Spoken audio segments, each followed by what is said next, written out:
When you guys are at the store with your dogs, there's going to be all kinds of distractions, okay? You got to know that your dog can handle any situation that's thrown at them. Some of your dogs really did a lot of avoiding, okay? That's normal. Don't be disappointed, okay?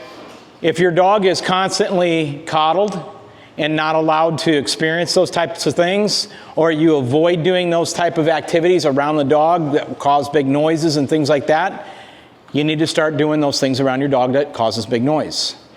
And I'm not saying chase your dog around the house with a vacuum cleaner. You see, I didn't chase your dogs. I was just doing it like as if I was really vacuuming, okay? And what you're doing is you're getting your dog desensitized to that type of stuff. When I throw the box on the floor, that you go into a grocery store and they will be unloading produce. They don't give a crap that you got a dog with you. These people don't care. They will throw that stuff to the floor and it will sound like an explosion going off. Most of us will jump, but the dog will too. And if your dog can't be rock solid, we've got to get that conditioned into them so that they're not behaving to where they take your feet out from underneath you, because some of these dogs are big enough that they can do that. And that's the last thing you want, is your dog to trip you up while you're in a grocery store, okay? The other thing that you don't want is your dog to do like one of the dogs did up here. The dog got nervous and peed. That was a nervous pee. That was not a pee like, oh, I got to go to the bathroom. That was like a, oh crap, I don't want to go near that thing, okay? So you have to work with your dogs to get them to where they're really not afraid of anything. It's hard to do. It really is a hard thing to do sometimes. But like what you do with your dog, I really wish everybody could do that with theirs.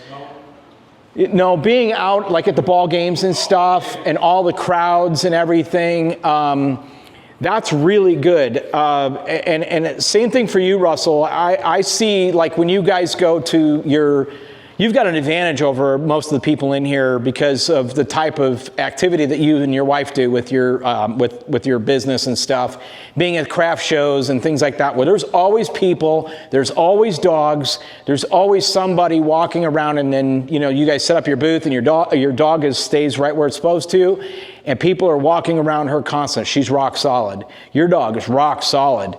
I want to encourage you guys to like go to, if you can, go to public events. Like I'm not a big fan of like the farmer's market, because every Nimrod is out there with their dog on a retractable leash, okay?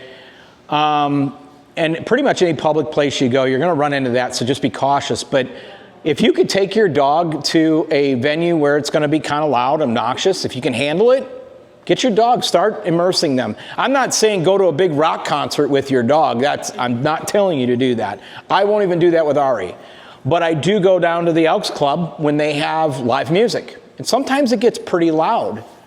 Ari's a champ. I go in there. He don't really care for loud music. I mean, it depends on what genre it is. He really kind of likes, no, I'm kidding. He could care less. But I have taken him to movies where it's like super loud and big booms and big explosions. Rock steady, man. That dog is solid. I've taken him to concert events, like more intimate concerts where it's a room this big, but you can imagine if you got speakers in here, the sound really carries. I would start with like outside venues. Some of you got to experience that with me last year when we went to the Haven House picnic. Unfortunately, we didn't get to go this year. The weather was kind of crappy. And then, things just didn't fall together like I was hoping they would.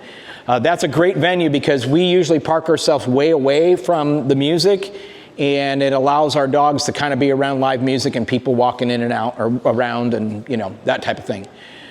So that's one way that you can actually help your dog, is getting them out there, going to Rural King or any place that'll let you bring your dog in. Go ahead and start doing that. Don't take your dog to restaurants, obviously. The restaurants is kind of out of the question, unless your dog is fully vested. But vacuums.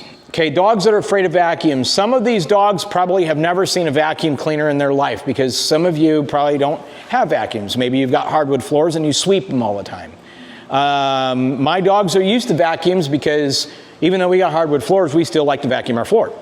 And it's like an everyday thing. So the dog, bless you. So the dogs are very, very used to that.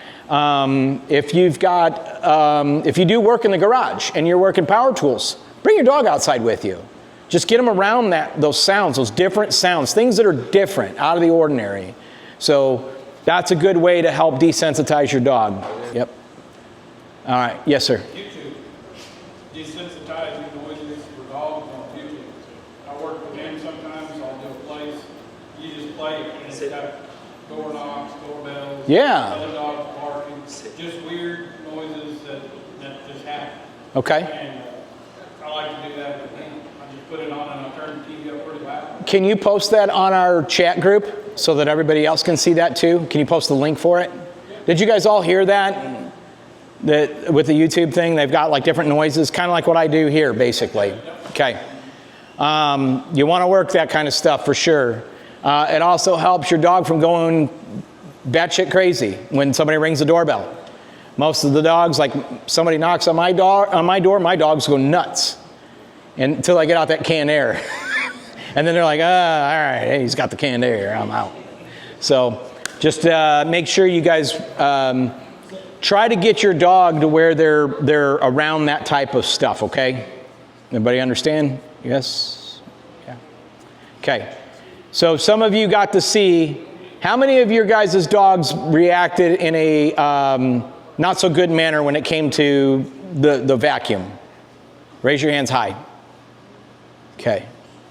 Your dog actually did really well.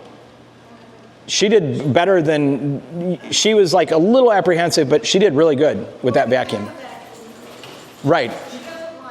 I mean the vacuum here today, yeah. But she's heard a vacuum, so it wasn't like... So here's what I want you to do with her, because she is like right on the cusp of like, is it bad, is it good? So when you vacuum, I want you to put her on a leash and put her on you and vacuum with her. Have any of you guys seen me where I put that big backpack vacuum on and Ari stays on my hip the whole time? I know that one doesn't make a lot of noise, but that is how I worked him to get him desensitized from a vacuum. As long as I'm doing it and I'm working it and he's walking with me, he knows it's not going to hurt him, okay? Now, if your dog's pissing all over the floor, stop doing that. We got to go a little slower, okay?